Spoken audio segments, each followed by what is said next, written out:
Olá, aqui é Juan Peranto. Estamos em agosto de 2024. Eu quero falar hoje um pouco sobre o que eu intitulei O Problema da Verdade. Acho que eu vou levar algum tempo, melhor dizendo, para desenrolar bem esta questão, que está me ocupando bastante ultimamente. Por quê? Porque a psicanálise, ela precisa se sustentar em algo que vai ser representativo da realidade. Portanto, a psicanálise deveria ter como um propósito estruturante a busca da verdade. Isso decorre que as patologias têm uma sustentação importante nas ilusões. E nós somos os profissionais que vão contribuir para que as pessoas saiam das ilusões e reconheçam sua própria verdade, ou seja, consigam distinguir em suas histórias e nas suas neuroses, portanto, na origem dos seus recalques, o que corresponde a fatos que possam ser compreendidos como tais e o que corresponde a imaginações, fantasias que foram sendo construídas, desvios que as pessoas procuraram para escapar de sofrimento. Então, como a gente poderia pensar isso, se não começando desde que surgimos como vida? Então eu penso que já no nascimento do bebê, ele tem necessidade de se projetar para o mundo externo a si mesmo. Ele precisa entrar no mundo. E quando ele faz esse movimento, ele precisa conhecer o seu próprio corpo e conhecer o que está para além do próprio corpo. Daí que o bebê sai tateando o seu próprio corpo, enquanto também está fazendo a aproximação ao seio da mãe. Então o mundo para ele é o próprio corpo e o corpo da mãe. E ali ele está estabelecendo uma diferença. Mas tem um aspecto muito interessante a gente sempre retomar, que é a influência que teve sobre a nossa civilização o pensamento de René Descartes, que fez aquela máxima, penso, logo existo.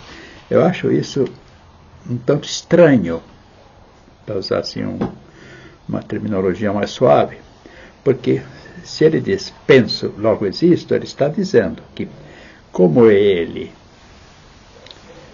descobre que está a pensar, então ele sabe que existe.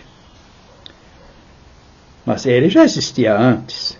Bom, se ele existia antes e conseguiu em determinado momento pensar, é porque num processo de desenvolvimento ele adquiriu a capacidade de pensar, que antes ele não tinha.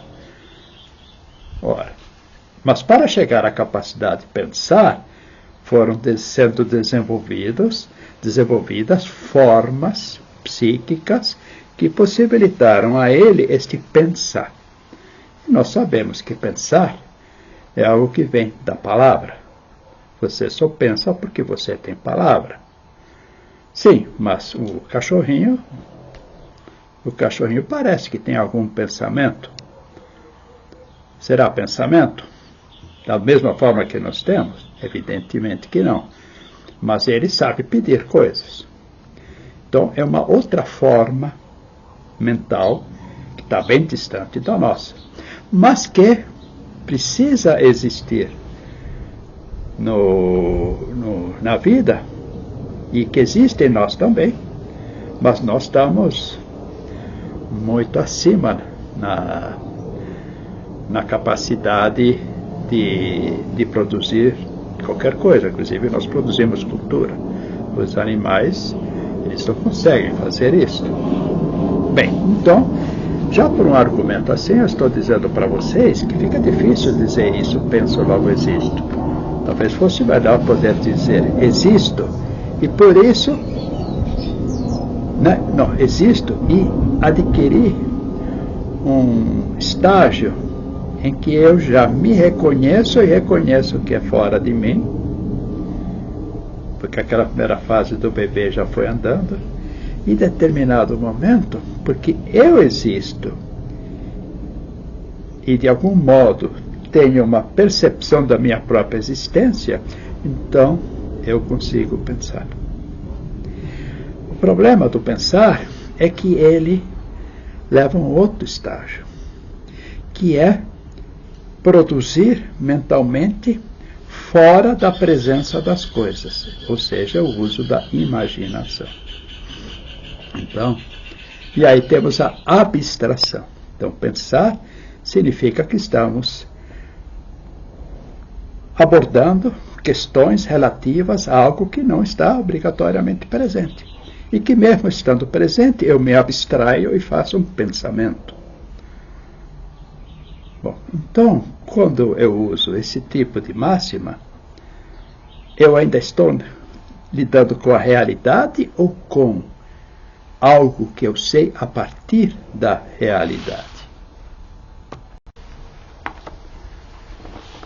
Então, o pensar me faz retornar a algo que antes eu já sei, mas que no pensar eu construo uma forma, que é uma abstração, para comunicar.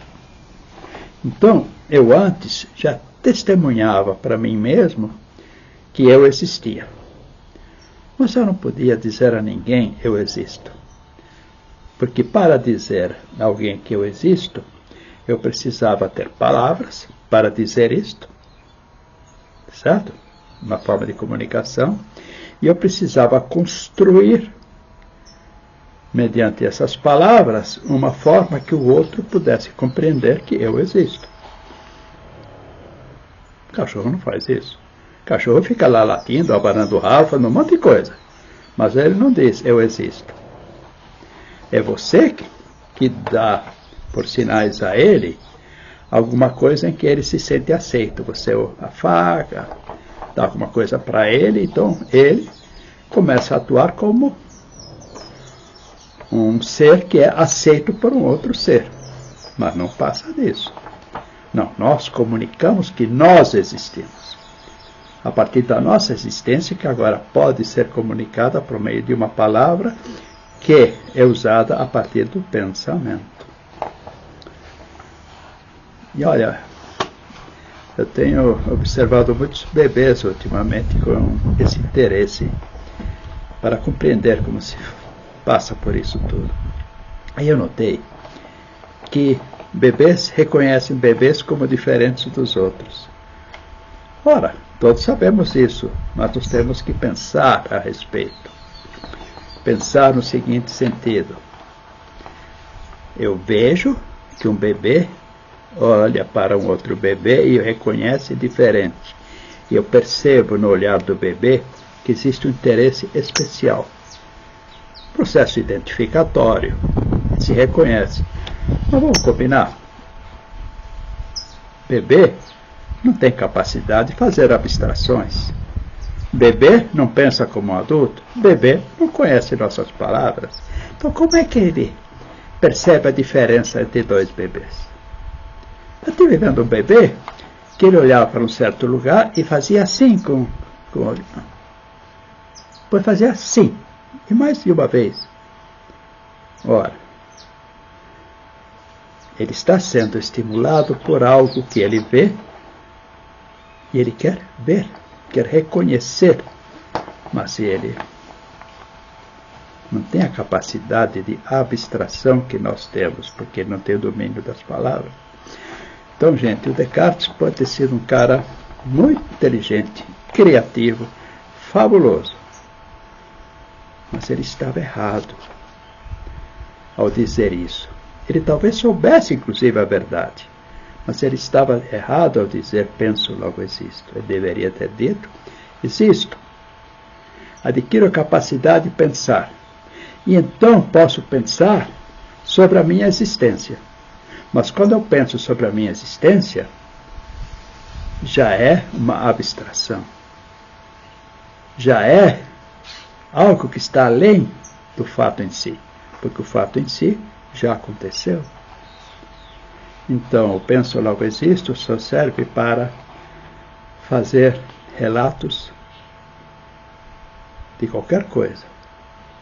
Mas o pensar em si não nos leva longe, no sentido de que não está presente antes uma experiência. É a experiência que me leva adiante. E isto é do ser humano. Então, esta é a primeira parte que eu queria falar sobre a questão da verdade, e acho que eu vou levar muito tempo para discutir isso. Nós vamos trocando ideias aí. Muito obrigado por me acompanharem. Como eu disse, meu nome é Juan Brandit, J-U-A-N, que é o Juan, né? João em espanhol. Brandit, B-R-A-N-D-T, B-R-A-N-D-T. Obrigado por me acompanharem. Até a próxima.